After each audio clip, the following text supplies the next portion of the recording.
Bonjour à toutes et à tous, on est très heureux de vous retrouver pour ce deuxième numéro du SAV en vidéo. Aujourd'hui on va parler argent, écologie et démocratie, comme d'habitude quoi. Générique ?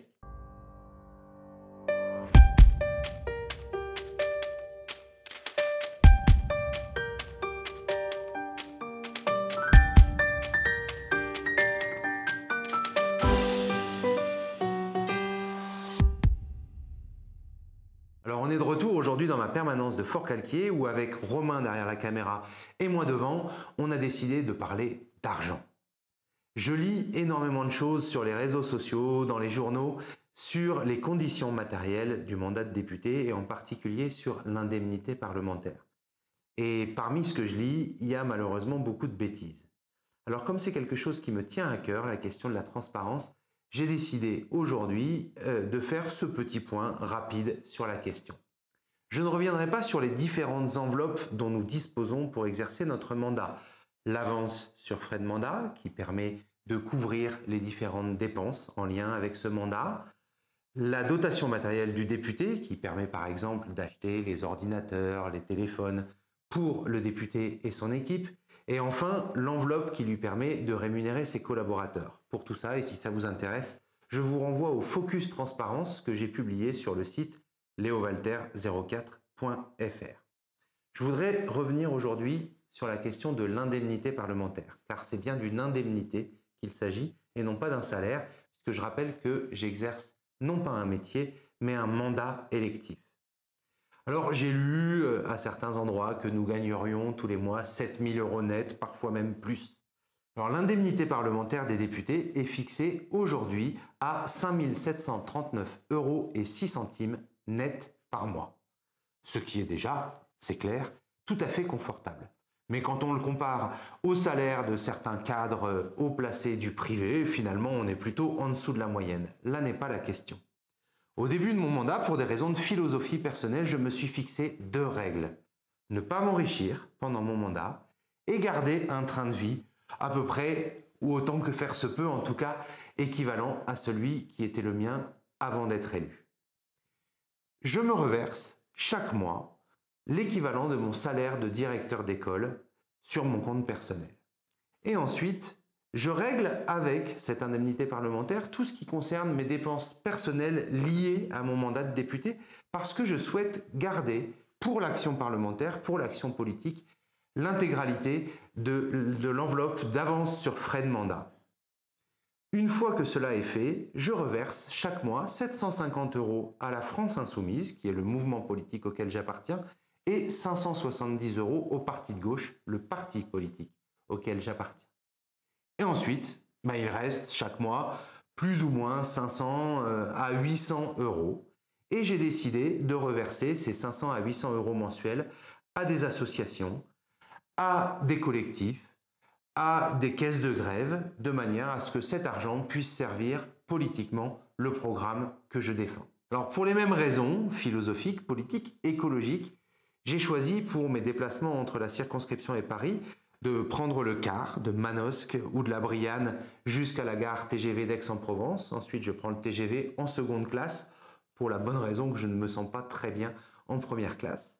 Et à Paris, j'utilise essentiellement le métro.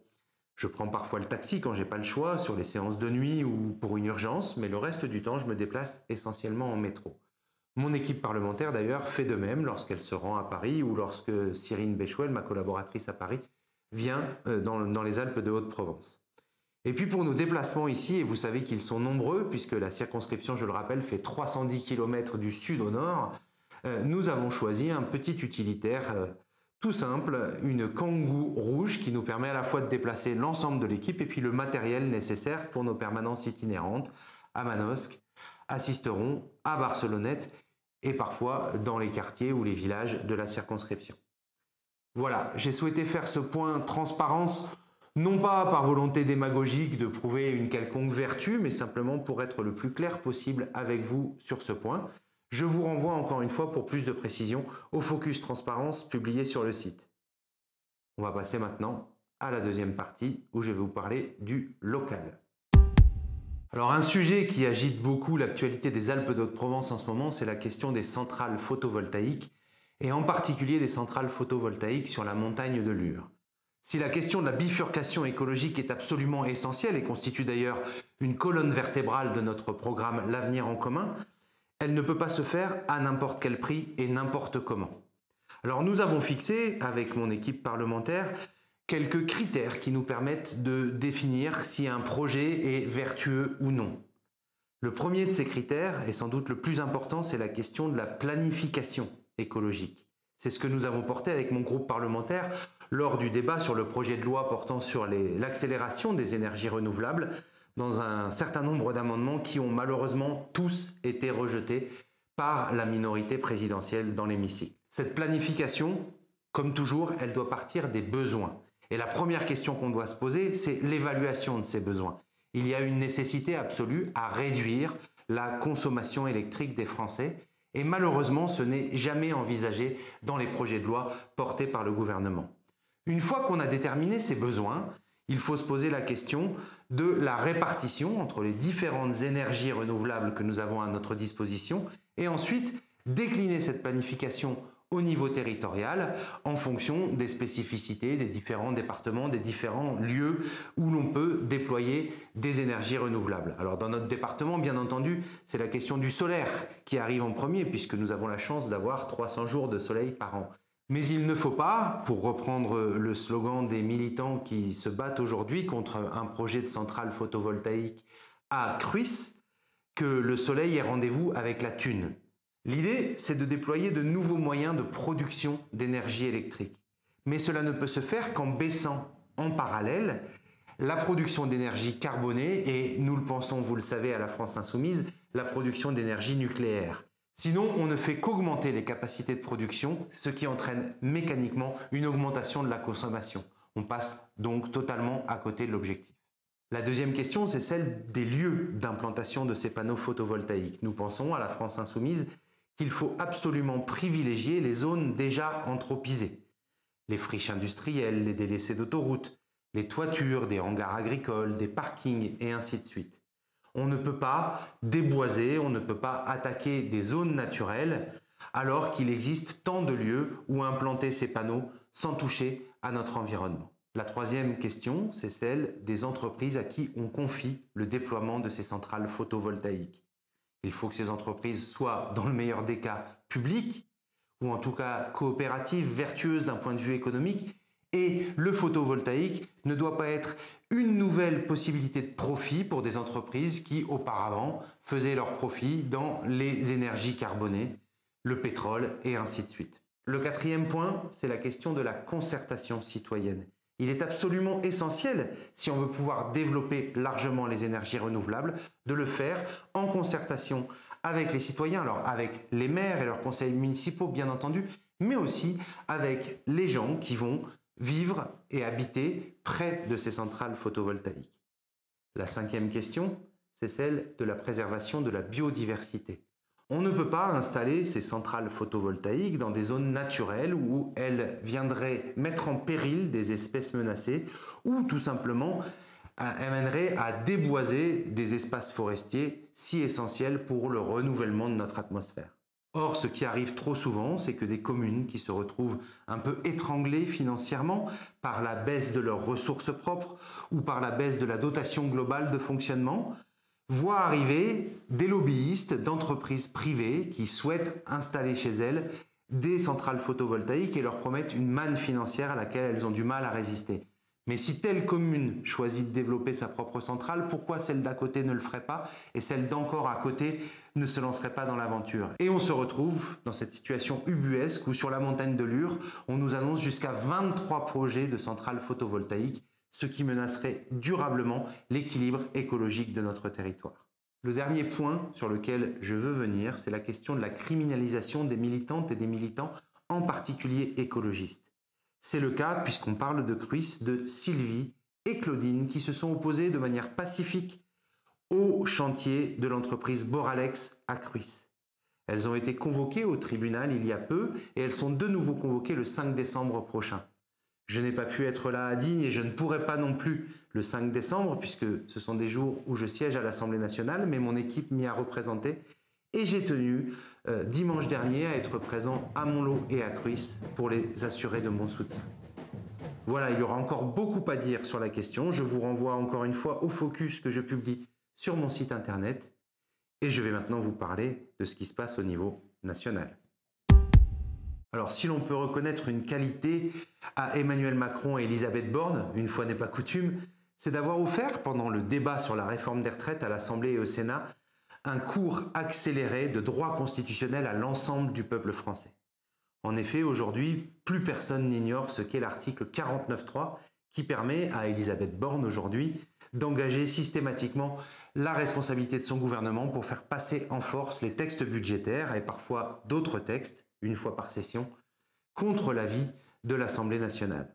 Mais il y a bien d'autres articles et bien d'autres ruses parlementaires qui permettent au gouvernement de passer en force à l'Assemblée et surtout de limiter de manière drastique les possibilités d'action des parlementaires. Je vais en citer quelques-unes dont vous avez peut-être entendu parler. L'article 44 qui permet de recourir au vote bloqué, c'est-à-dire qu'au lieu de discuter de chacun des amendements, de chacun des articles, on ne peut plus voter que de manière globale sur un texte. Vous imaginez en quoi cela peut limiter énormément les possibilités d'amendement des députés ou des sénateurs. Il y a également le temps législatif programmé qui permet au gouvernement de limiter la durée de la discussion à l'Assemblée.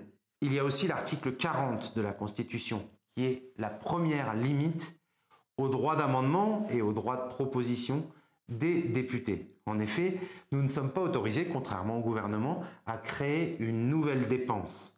Or, vous imaginez bien que lorsqu'on fait des propositions pour revaloriser le salaire des enseignants, par exemple, ou donner un statut aux AESH, pour redonner à l'hôpital public les moyens de fonctionner dans des conditions correctes, pour se donner les moyens d'une action sociale d'ampleur et de qualité dans notre pays, forcément cela crée de la dépense. Eh bien, nous n'avons pas le droit. Donc nous sommes obligés de gager nos propositions. Très souvent, c'est ridicule. On gage ces propositions ou ces amendements sur une augmentation de l'accise sur la vente de tabac en France. Ou alors on est obligé, dans les discussions budgétaires, de retirer de l'argent quelque part pour le reverser ailleurs.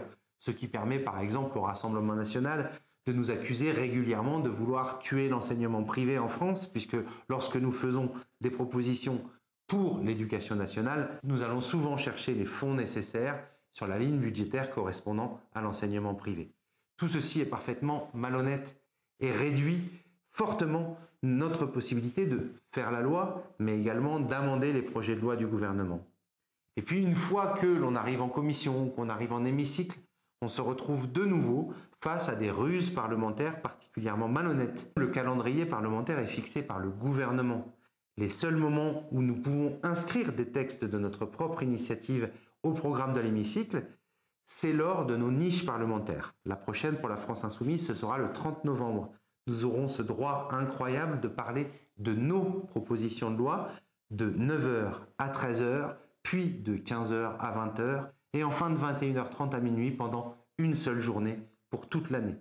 Et même lors de ces niches parlementaires, la Macronie se permet des choses qui n'existaient pas auparavant, comme par exemple d'utiliser le temps de parole des ministres pour nous empêcher d'avancer dans ce travail de construction de la loi, voire de proposer des amendements, une série d'amendements qui fait que nous ne pouvons arriver au bout de l'examen d'un texte et que ce texte n'est donc pas adopté.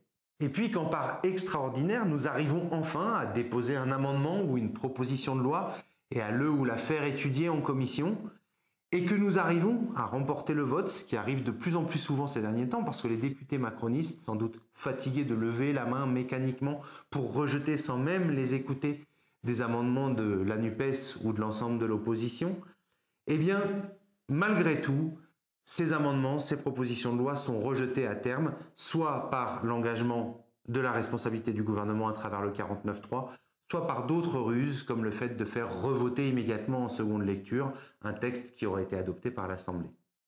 Alors vous voyez, tout cela peut paraître un peu désespérant. Quand on a travaillé pendant des heures sur des amendements, sur des propositions de loi, qu'on les dépose, qu'on les étudie en commission, dans l'hémicycle, et puis qu'à terme, finalement, cela ne se concrétise jamais, on pourrait se dire que cela ne sert à rien. Alors, ce n'est pas tout à fait vrai. D'abord parce qu'il faut imaginer ce que serait cette Assemblée nationale sans la présence des députés de la NUPES et en particulier des députés de la France Insoumise. et la manière dont le gouvernement pourrait déployer de manière encore plus brutale, encore plus autoritaire, sa politique antisociale, anti-écologique, antidémocratique. Ensuite, parce que toute petite avancée est bonne à prendre. Et enfin, parce que, en défendant ces amendements, en allant devant la représentation nationale porter nos arguments, nous donnons à voir ce que pourrait être un gouvernement de la France insoumise, ce que pourrait être la mise en place de l'avenir en commun dans notre pays. Nous gardons en quelque sorte la lumière allumée et c'est absolument essentiel. Il n'empêche que cela nous dit une seule chose, c'est que cette 5e République est définitivement à bout de souffle et qu'il est plus que temps de passer à la 6e République. Et voilà, c'est fini pour aujourd'hui. On se retrouve si tout va bien le mois prochain. En attendant, ne lâchez rien, ni nous non plus.